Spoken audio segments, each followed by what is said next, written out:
आपके चरणों में कोटि कोटि प्रणाम। गुरुदेव भगवान, प्रेम का आनंद क्या है महाराज जी? गुलाब जामुन पाया है, कैसा लगा? मीठा। कितना मीठा? जो पाता है उसी को स्वाद पाता है। बस उत्तर यही है। यही उत्तर है।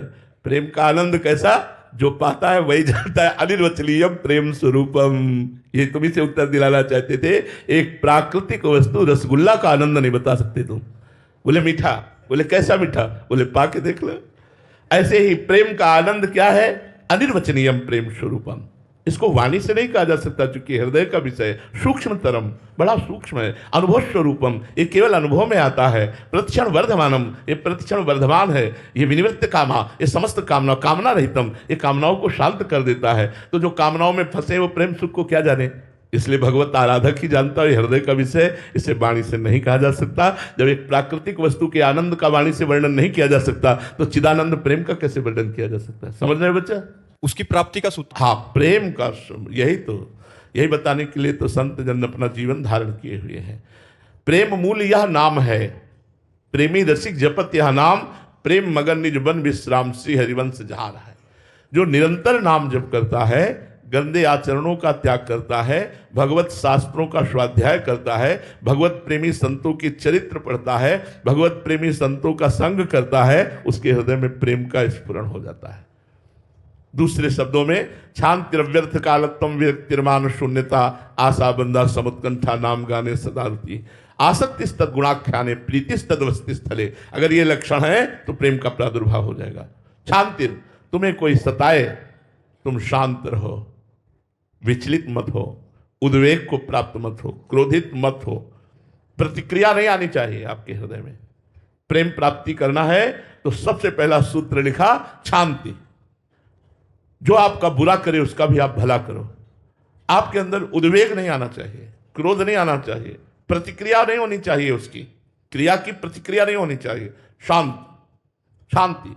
अव्यर्थ कालत्वम, दूसरा, एक भी मिनट तुम्हारा समय भगवान से बिलग नहीं जाना चाहिए, कबहू काल वृथा नहीं जाए। अव्यर्थ कालत्वम।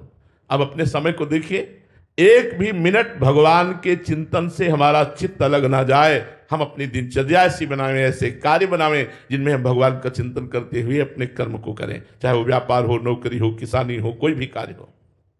विरक्ति, अधर्म युक्त भोगों से वैराग्य धारण करना।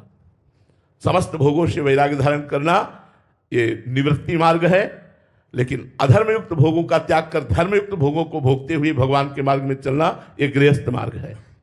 विरक्ति, मान शून्यता, किसी से भी मान चाहने की इच्छा ना हो। कोई मान दे भी तो बुरा लगना चाहिए। जैसे कोई हमें विष दे तो बुरा लगेगा ना। तो सम्मानम कल्याति घोर गर्णम नीचापमानम शुधा। सम्मान को विष के समान समझे और नीच पुरुषों द्वारा किया हुआ अपमान अमृत के समान समझे। सम्मान का त्यागी ही भगवत मार्ग में आगे बढ़ता है। यद्यपि भगवत मार्ग में इसकी बहुतायत रहती है, लोग सम्मान देते हैं साधु मानकर, भक्त मानकर, लेकिन जो सम्मान को ग्रहण कर लिया वो पतित हो जाता है। इसलिए सम्मान को स्वीकार नहीं करना चाहिए अंदर से। सब ही मान प्रद आप अमानी, सबको सम्मान प्रदान करे, स्वयं सम्मान रहित रहे। मान शून्यता, आशा बंधा, ये दृढ़ आशा हो जाए किसी जन्म में मुझे भगवान की प्राप्ति होगी। गुरु कृपा से, भगवान की कृपा से, संतों की कृपा से मेरा आखिरी जन्म है, इस जन्म में मुझे भगवान की प्राप्ति होगी, ऐसी आशा बंधा। समुत्कंठा, हर समय उत्साह बना रहे, नाम गाने सदा रुचि, भगवान के नाम और गुणगान करने में एक उत्साह बना रहे। मतलब ऐसा नशा चढ़ जाए कि लोग तुमसे बचने लगे, कि खड़े हो जाओगे तो भगवत चर्चा शुरू कर देगा ये। अगर इसके पास खड़े हो गए तो भगवत चर्चा शुरू कर देगा ये। लोग बचने लगे कि इससे बचो नहीं तो ये भगवत चर्चा शुरू कर देगा। अगर हम चुप रहे तो वो अपनी शुरू कर देगा। वो शुरू कर दिया तो ठीक नहीं है, इसलिए हम शुरू करें।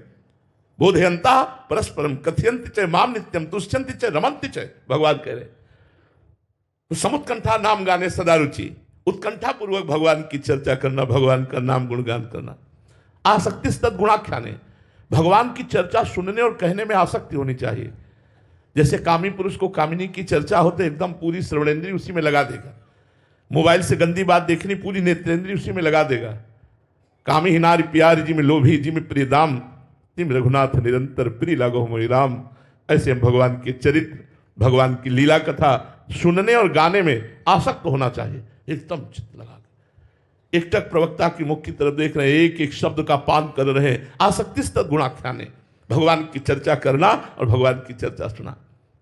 प्रीति स्तद वसति स्थले, भगवान की लीला स्थलियों में अपार प्रीति है। वृंदावन हमारा प्राण है, ब्रज हमारा प्राण है। हमारे भगवान ने यहाँ ये लीला की, यहाँ ये लीला की, यहाँ जिसके अंदर ये लक्षण है तो भाव का अंकुरण